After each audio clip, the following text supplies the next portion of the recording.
les gens, j'espère que vous allez bien. Aujourd'hui on se retrouve pour une nouvelle vidéo sur ma chaîne WWE et cette fois-ci on s'attaque à WrestleMania 29. Donc pour commencer, petite parenthèse, donc je vais vous parler, donc comme vous avez vu j'ai pas sorti de vidéo ni mardi ni mercredi, mais je vais arrêter d'en sortir tous les jours des vidéos parce que c'est vraiment dur on va dire à gérer, parce qu'avec le montage et l'upload ça dure un certain temps. On va dire que j'ai pas la connexion, j'ai pas la meilleure connexion, donc voilà. Donc je préfère sortir 2 voire 3 vidéos par semaine. Et voilà, ça fera moins de vidéos. Donc après avec les pronostics et tout, c'est là que ça fera 3 vidéos par semaine avec les résultats et tout. Donc vous verrez par la suite comment mes vidéos se passeront. Donc aujourd'hui on s'attaque à WrestleMania 29. Donc la cover se sera affichée juste avant la cover qui est plutôt sympa. Mais ils auraient pu faire large mieux, donc je vais pas m'éterniser dessus. Et on va tout de suite passer au premier match. Donc le premier match de la soirée c'est The Shield, donc Roman Reigns, Seth Rollins, Dean Ambrose face à Randy Orton, Sheamus et le Big Show. Un match de 10 minutes 35. Un opener plutôt bon, qui aurait pu être pour moi large meilleur, mais alors large.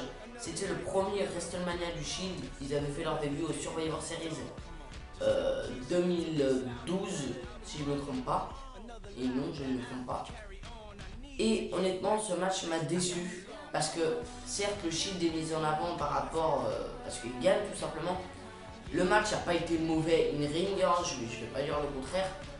Donc Big Show qui fait son heel turn à la fin du match et qui attaque Sheamus et Randy Orton. Enfin, qui fait un heel turn, mais qui les attaque en tout cas. Donc déjà, bon ça voilà, ça on est habitué on va dire. Et en plus des 1035 c'est pas assez long. Alors le Shield est mis en avant parce qu'il gagne quand même face à des gens qui ont tous au moins un titre mondial dans leur carrière. Donc c'est quand même quelque chose. Mais c'est vrai que j'aurais préféré qu'il y ait un meilleur match et que le Shield soit plus avantagé au niveau d'une performance qui domine. Enfin ils ont quand même beaucoup dominé, mais enfin je sais pas. J'aurais préféré qu'il y ait quelque chose en plus avec le Shield, que vraiment le Shield les détruise. Et là, c'est ça qui manquait vraiment, donc je lui ai mis une note de 6,5 sur 10. Pour les caractéristiques, d'ailleurs, il s'est passé le 7 avril 2013 à New Jersey au MetLife Stadium. Et le thème musical, c'était Coming Home de Dirty Money. Donc, ce sera le thème musical de ma vidéo. Donc, le deuxième match de la soirée, c'est Mark Henry face à Ryback, the big guy. Donc Ryback qui était encore assez jeune à cette époque. Et malgré ça, c'est quand même Mark Henry qui bat Ryback. Un match de 8 minutes 3, donc pas assez long pour moi. C'était un match très lent parce que c'était quand même de gros gabarits. Et un match très chiant. Mais alors quand je vous dis chiant, je me suis vraiment emmerdé devant ce match. En plus il était assez tard, donc je me suis endormi quoi. Et c'est pas le match d'après qui va tout rattraper. Je lui ai mis qu'un 6 sur 10, tout simplement parce que Ryback, il n'est pas trop décrédibilisé parce qu'il arrive quand même à porter son shell shock après avoir perdu contre Ryback parce qu'il lui est tombé dessus. S'il vous plaît, enfin, ils auraient pu donner honnêtement un meilleur match. Et là, ça m'a vraiment déçu, donc je lui ai mis qu'un 6 sur 10. Pour le prochain match de la soirée, comme je l'ai dit, qui m'a pas beaucoup plus plu non plus, mais qui a été plutôt bon. Donc c'était la Team No, donc Kane et Dan Bryan face à Dolph Ziggler et Big E. C'était un match pour les titres par équipe. Donc un match pour les titres par équipe, mais qui a duré que 6 minutes 19. Ça se rabaisse la durée et c'est vraiment dommage parce que 6 minutes 19, c'est nul comme durée quoi pour un match pour les titres par équipe. Malgré ça, il a été bon match. Mais franchement, il aurait pu beaucoup faire mieux. Et là, je vais vraiment pas m'éterniser dessus. Donc, je lui ai mis un 7 sur 10, pardon. Avec la victoire de Team No qui conserve leur titre par équipe. Et le quatrième match de la soirée, c'est Fandango face à Chris Jericho. Donc, un match de 9 minutes 13. Donc, la durée remonte. Un match assez bon. Heureusement qu'il a duré que 9 minutes 13 parce que Fandango, je l'aime pas. Mais il a été plutôt bon. Et Fandango bat Chris Jericho. Donc là, c'est quand même une grande victoire pour Fandango. Chris Jericho qui a quand même été le premier Undisputed Champions, qui a été plusieurs fois champion intercontinental et qui a été plusieurs fois champion du monde poids lourd. Donc, comment vous dire que Fandango était grave avantagé sur ce match après une victoire, même si c'est sur un roll-up. Après une victoire sur Chris Jericho à WrestleMania, normalement t'es pêché. Le mec n'a rien aujourd'hui, c'est vrai que c'est dommage. Ce match m'a pas beaucoup plu. Il aurait pu être meilleur, mais c'était un match assez bon que j'ai noté lui aussi 7 sur 10. Donc après, le cinquième match de la soirée, c'est Alberto Del Rio face à Jack Swagger. Un match pour le championnat du monde poids lourd. Donc c'était un match de 10 minutes 30. C'est un match très bon, j'ai beaucoup aimé ce match.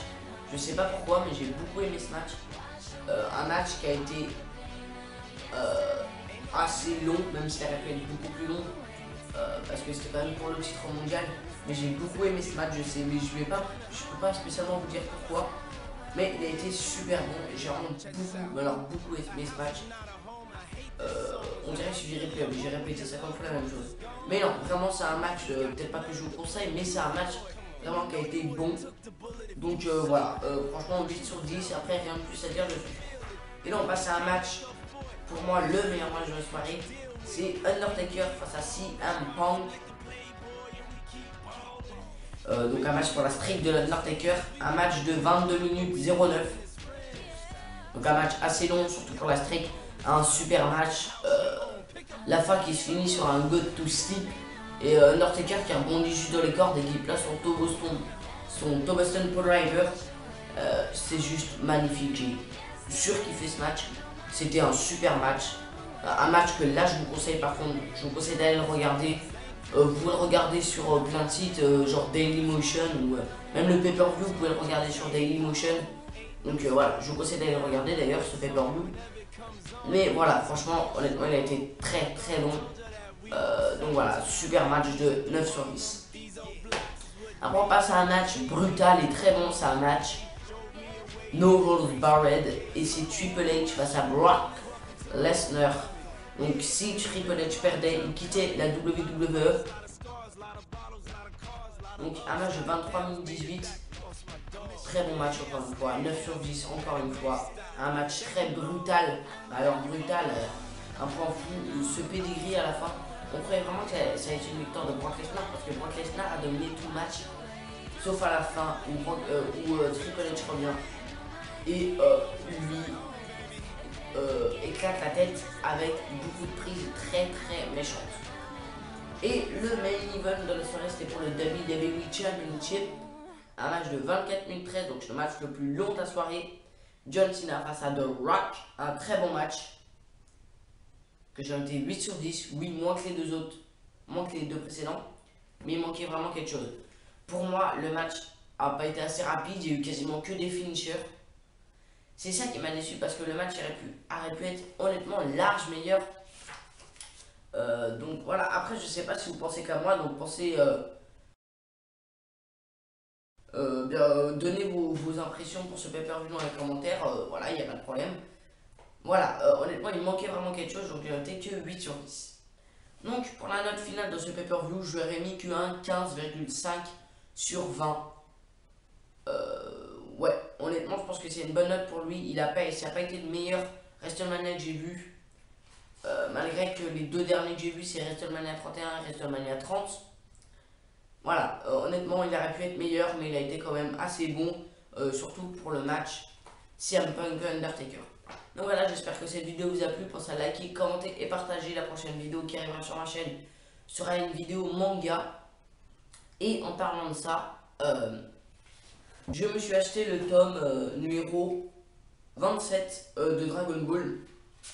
Donc voilà, un petit tome que j'ai déjà fini de lire, 180 pages pour à peu près. Je l'ai fini en 1 heure à peine. Dragon Ball, vous savez que c'est ma passion aussi, donc voilà, j'ai lu assez vite. Pensez à liker, commenter et partager encore une fois. Passe sur ma chaîne si tu veux voir des vidéos manga et d'autres reviews. Et on se retrouve pour une prochaine vidéo manga et le prochain RTW qui sera concentré à WrestleMania 26.